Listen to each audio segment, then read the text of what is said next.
Moçadinha, a respiração em aves é pulmonar e o sistema respiratório das aves tem uma série de peculiaridades. Para começar, os pulmões nas aves não apresentam alvéolos pulmonares, como acontece na gente mamíferos, e sim estruturas chamadas de parabronquíolos. Como é que funcionam os parabronquíolos? Esses parabronquíolos, eles são tubos bem fininhos, revestidos por muitos vasos sanguíneos, e é exatamente onde você tem a hematose acontecendo. Hematose, né, para quem não lembra lá dessa nomenclatura, as trocas gasosas entre o ar e o sangue. Então, no meu desenho idiota, tá muito sério esse passarinho, né? Vamos deixar ele um pouco mais alegre. Pronto. A gente, moçada, tem os pulmões e dentro dos pulmões, exatamente a existência dos parabronquíolos. Também chamadas às vezes de parabrônquios, né? Tanto faz. De qualquer maneira, a hematose acontece nesses tubos, não existem alvéolos pulmonares. Os pulmões, moçada, eles estão lá associados com sacos aéreos.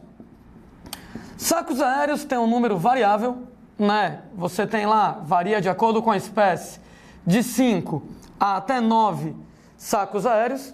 De modo geral, esses sacos aéreos, eles estão organizados em sacos aéreos anteriores e sacos aéreos posteriores, ou seja, sacos aéreos anteriores, sacos aéreos posteriores, os da frente, os de trás. Inclusive a gente estava comentando, né, que os sacos aéreos, alguns deles associados aos ossos pneumáticos, aqueles ossos ocos que tem na ave. E, gente, o papel dos sacos aéreos, a gente já tinha discutido com vocês, né? Os sacos aéreos, né, em número de 5 a 9, anteriores e posteriores, alguns deles entrando nos ossos pneumáticos. E os sacos aéreos estão relacionados exatamente com reduzir a densidade do animal, da ave, para poder facilitar o voo dela. Um outro objetivo dos sacos aéreos diz respeito lá a ajudar na ventilação pulmonar. Lembrando, né, moçada, que quando você fala em ventilação pulmonar, estou falando de entrada e saída de gases, né? Então o termo hematose seria lá as trocas gasosas entre o ar e o sangue, e a ventilação pulmonar seriam as trocas gasosas entre o meio e o pulmão. Então a hematose acontece lá, trocas gasosas entre o ar e o sangue nos parabronquíolos, nos pulmões. Mas, gente, aqui, no caso dos sacos aéreos, ventilação pulmonar, entrar o ar nos pulmões, sai o ar dos pulmões. Entretanto, não faz hematose.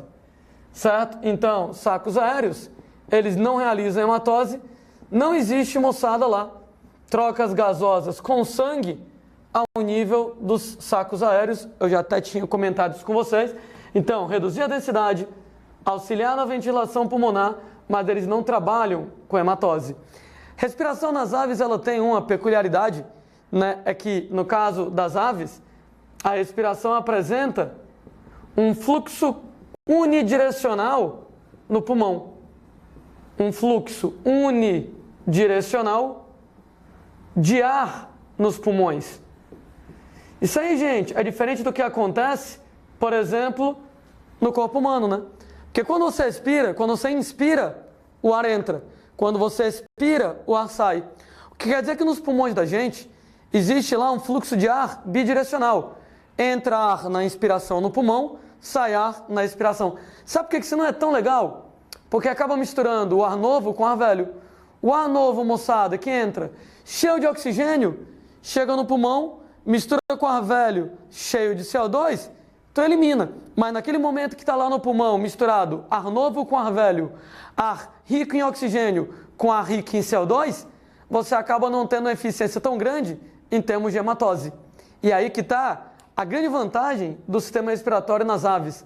A respiração em aves acontece com fluxo unidirecional de ar nos pulmões, de maneira, moçada, que não mistura o ar novo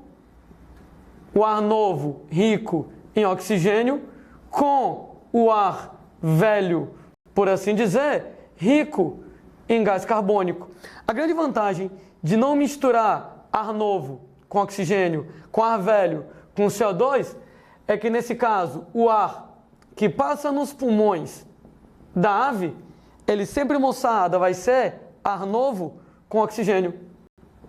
Sempre ele vai ter alto teor de oxigênio, o que é extremamente importante, né? Lembrem que, para uma ave poder voar, ela tem que ter um metabolismo extremamente acelerado.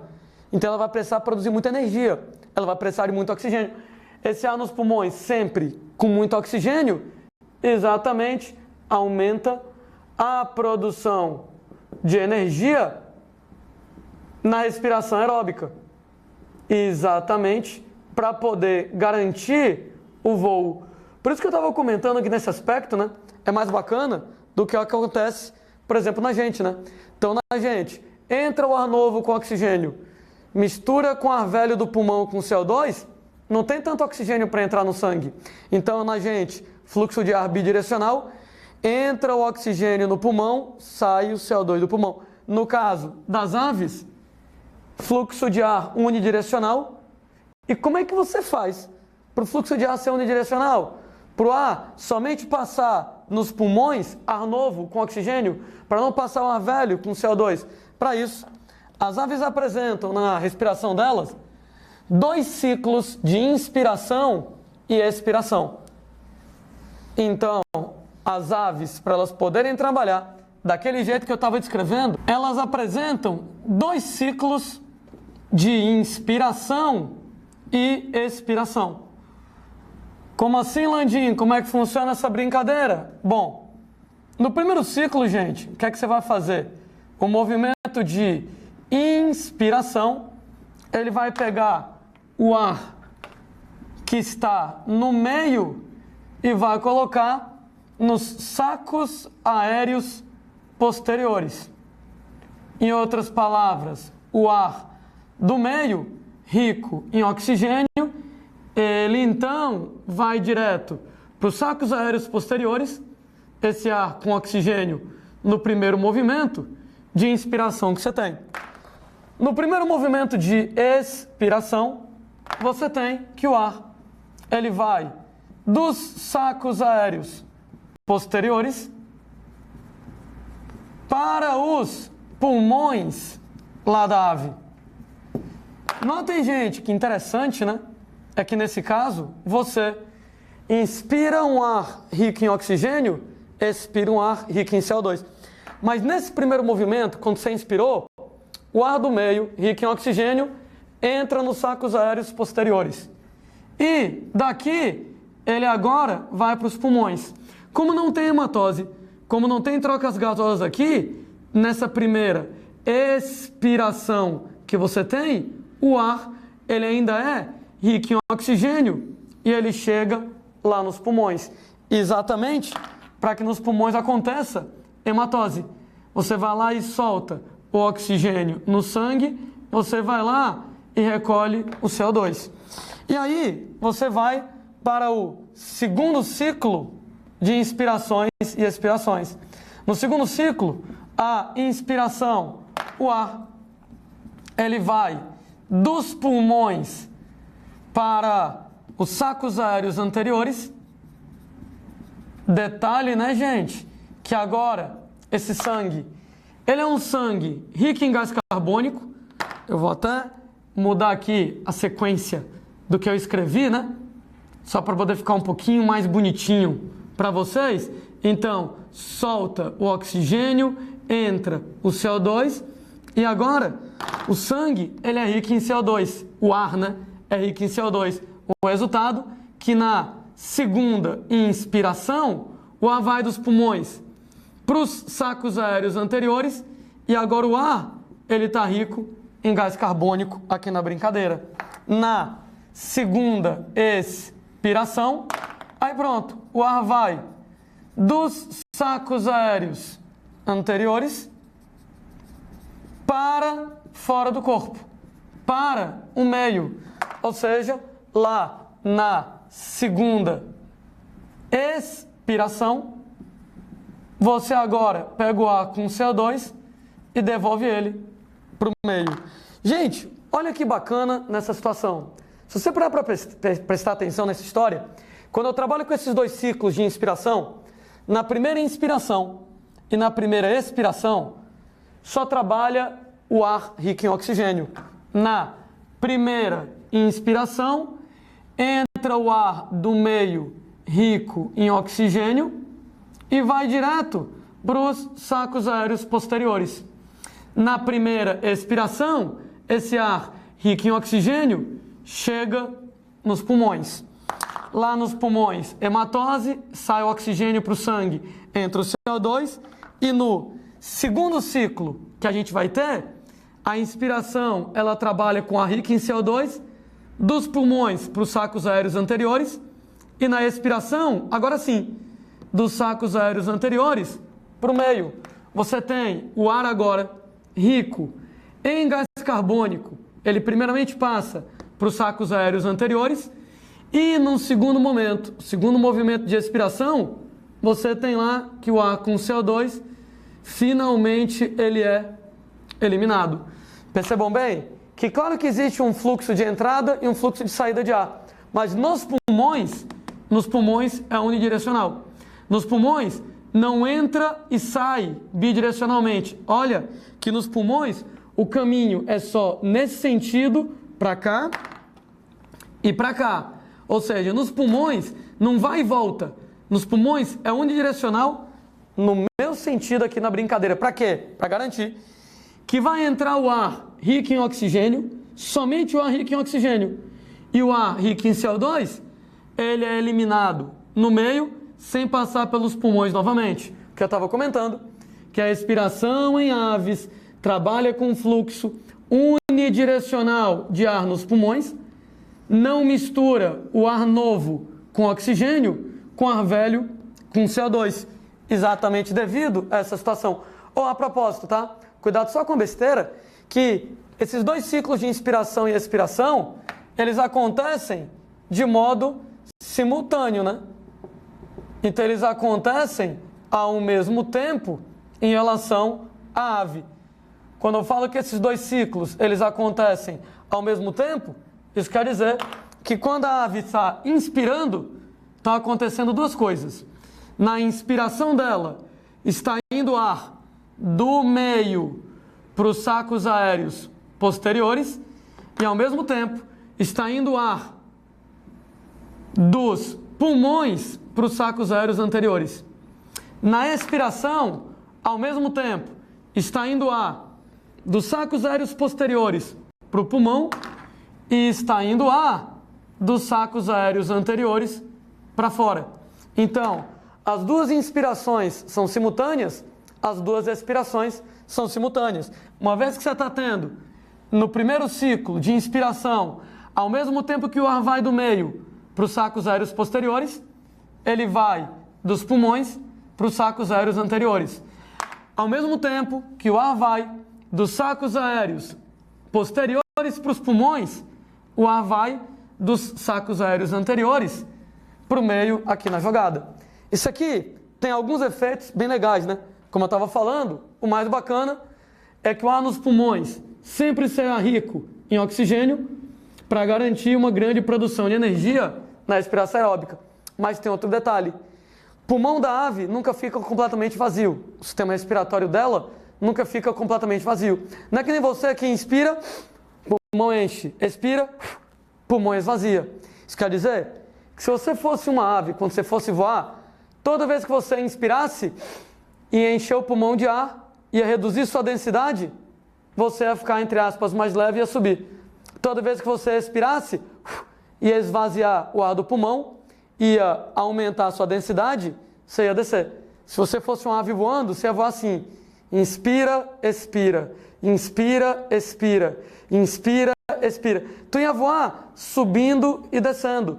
Toda vez que inspirasse, enchia o pulmão de ar, diminuía a densidade e você subia. Toda vez que expirasse, esvaziava o pulmão de ar, aumentava a densidade, você ia descer. Você ia voar subindo e descendo. E a ave, ela voa reto. Por quê? Porque ela está sempre com algum compartimento cheio de ar para manter a densidade dela sempre baixa. Ou o ar está localizado nos sacos aéreos, ou o ar ele está nos pulmões. Percebam bem que quando você tem a inspiração, na inspiração o ar está lá nos sacos aéreos posteriores, o ar está nos sacos aéreos anteriores. Ou seja, durante o movimento de inspiração, você vai ter que os sacos aéreos, eles estão cheios. Os sacos aéreos posteriores, os sacos aéreos anteriores, eles estão cheios de ar. Mas no movimento de expiração, o pulmão está cheio de ar. Você pode notar que os pulmões estão cheios de ar. Beleza. Estou botando ar para fora? Estou botando ar para fora. Mas apesar de eu estar botando uma parte do ar para fora, os pulmões, eles estão cheios de ar. Então o sistema respiratório da ave nunca fica vazio quando ela está voando. Uma vez que ela está voando, quando ela inspira, você tem o ar nos sacos aéreos, posteriores e anteriores. Uma vez que ela expira, você vai ter ar nos pulmões. De maneira que ela vai sempre manter a densidade baixa quando ela voa, para ela poder voar, né, sem ficar subindo e descendo como você iria voar. Ah, uma outra besteira é que quando você trabalha lá com o movimento respiratório das aves, quando elas estão em repouso, aves não têm diafragma, né? Diafragma é uma exclusividade dos mamíferos. Então, quando elas estão em repouso, para elas poderem fazer a ventilação pulmonar, para poder entrar o oxigênio e sair o CO2, aí você tem, né, a musculatura lá das costelas trabalhando, né, nesse caso lá. Agora, quando ela está voando, que ela começa a bater as asas, o movimento de abertura e fechamento das asas faz os pulmões expandirem e os pulmões contraírem, o que é muito legal, porque quanto mais rápido ela bate a asa, mais rápida a respiração dela acontece, né? Então, em repouso, musculatura lá das costelas, na intercostal, promove lá as trocas gasosas, a ventilação pulmonar, mas quando ela está voando, que ela está batendo as asas, o movimento de abrir e fechar as asas, abriu as asas, expandiu os pulmões, fechou as asas, comprimiu os pulmões. Então o movimento das asas começa a ser fundamental para promover a ventilação pulmonar. Daí, como eu disse, quanto mais rápido ela bate as asas, mais rápida é a ventilação pulmonar. Mais rápido entra o oxigênio, sai CO2, o que aumenta a eficiência respiratória dela. Se ela voa mais rápido ainda, ela expira mais rápido ainda, para poder ganhar oxigênio, eliminar CO2, ou seja, o sistema respiratório das aves é extremamente adaptado, como tudo que acontece nas aves, à capacidade de voo.